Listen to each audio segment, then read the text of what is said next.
Eldar relunced where others trust in direct force and valor. An ancient and debased people, the aliens only sully their hands in battle when they have no choice.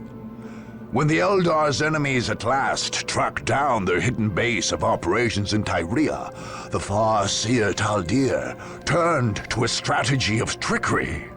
In this, she followed the ways of her ancient and deceitful race. Her forces were centered on a great reinforced hill in a remote, frozen area with very limited access. To cut off these access points, the Farseer lured Cat's Paws to Tyria. Orcs, dissatisfied with a war of Warlord Gorguts, followed advice whispered by Taldir's warlocks and camped right where they could screen the Eldar from attackers. The Eldar, nevertheless, built a substantial force of their own. Advanced webway gates allowed them to ferry troops from the Wraith ship hiding behind a holofield somewhere in the Kronus system.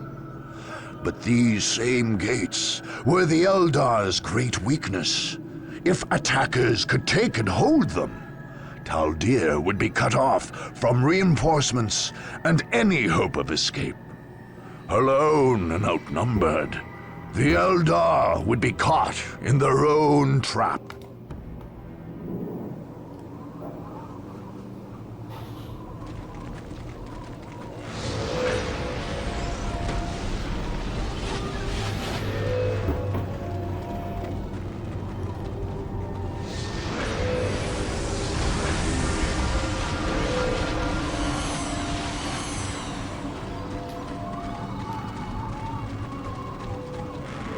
All is prepared. Excellent. Exarch Crusade, take your warp spiders to their positions and then return to the Aspect Shrine. We are on our way. You have doubts, Harlequin? I trust in your vision, Taldir of Oathway, but to stand surrounded by primitives makes me uneasy. I understand your distaste, but Eldar rely on speed and stealth. We are not made for entrenched positions.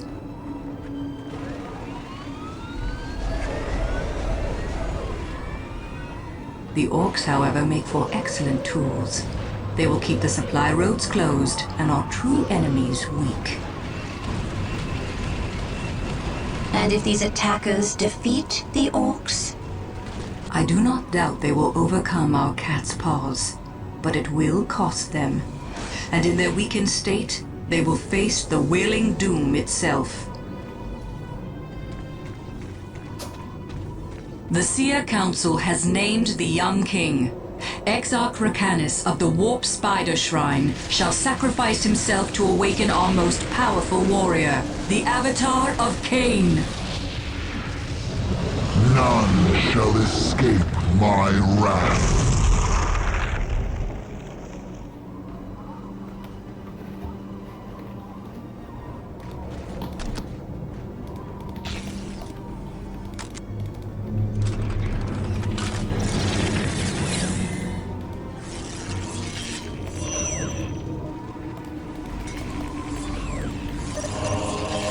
You have come for me, Necron, and I await. Finally, you accept the inevitable.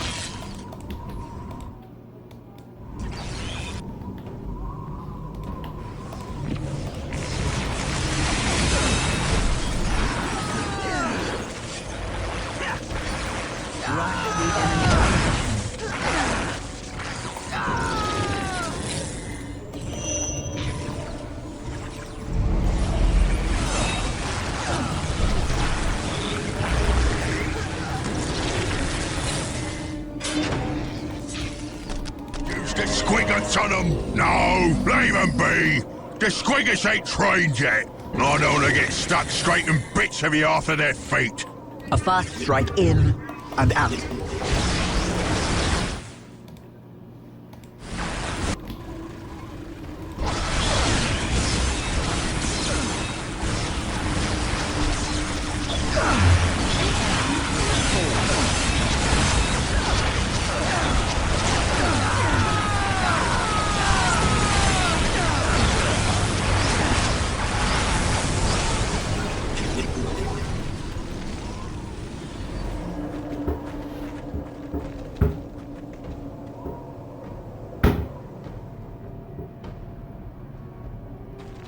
Return to the main base. Let our enemies fight amongst themselves.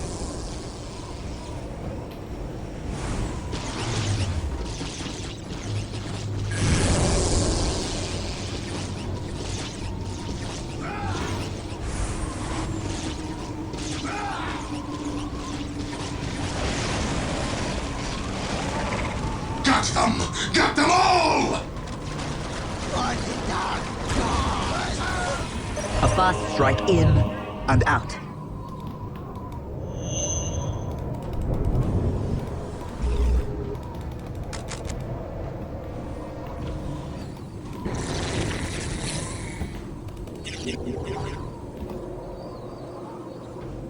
Craftworld Ulthway will never stop opposing you, Necron. The analysis of your technologies is complete, Eldar. We know you cannot escape this world without your webway gates. We will take them from you, and then purge this world of your race.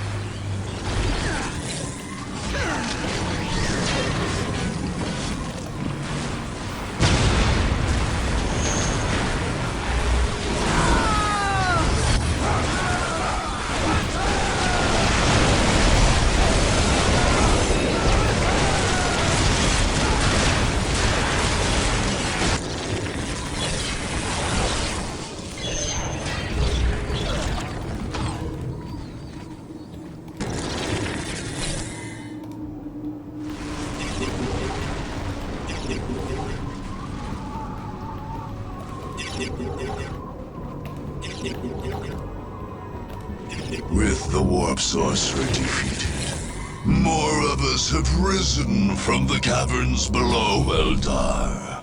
Our purge grows stronger with every death.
The battle.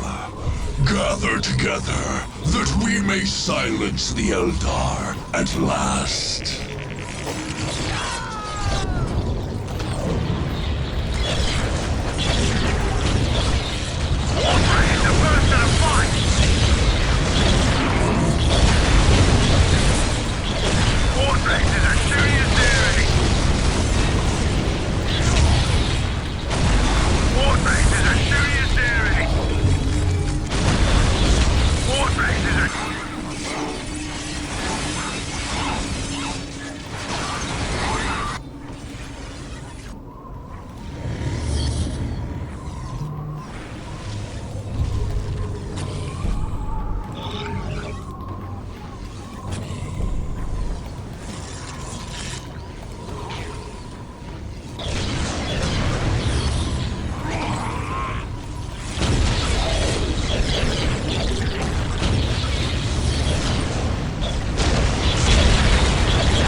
world again!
We are trapped on this world. The avatar of Cain has fallen.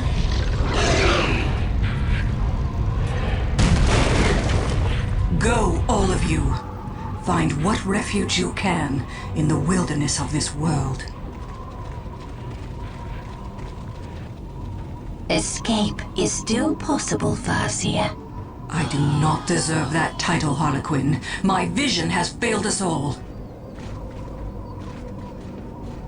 My fate is here, and I shall not flee from it.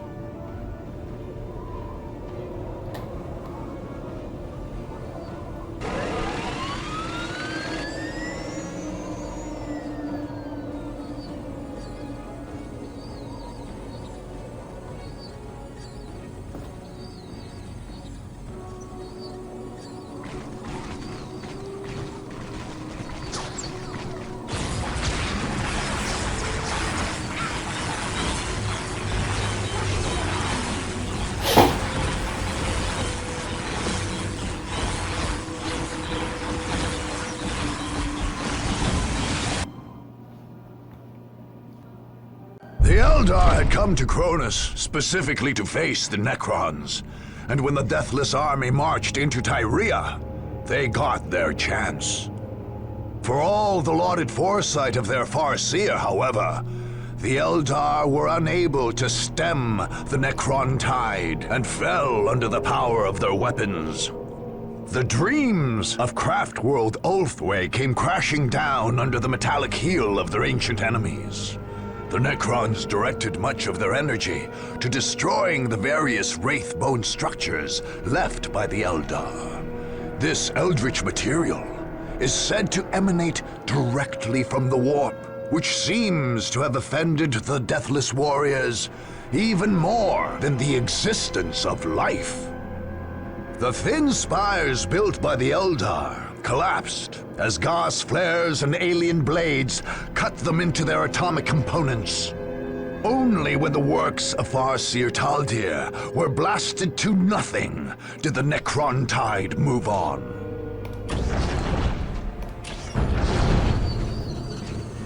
By the end of the Dark Crusade, Kronus was a tomb world once more. Just as the marching Necron armies cut down all their opponents, so did other fiendish devices work on the planet's very ecosystem. Scarab swarms scoured the lush jungles of the south and the fertile plains of the north, while pulses of loathsome energy killed even microscopic bacteria. The seas died and the air itself became rarefied and poisoned. Soon, sterile sand and dust swept across the Kronusian landscape, broken only by black monuments to the Nightbringer. Kronus became the black heart of the Necron Purge in the eastern edge of the galaxy. Warriors emerging from the monoliths of Kronus would bring death to worlds across the Tau Empire, the domains of Ultramar, and many more sectors.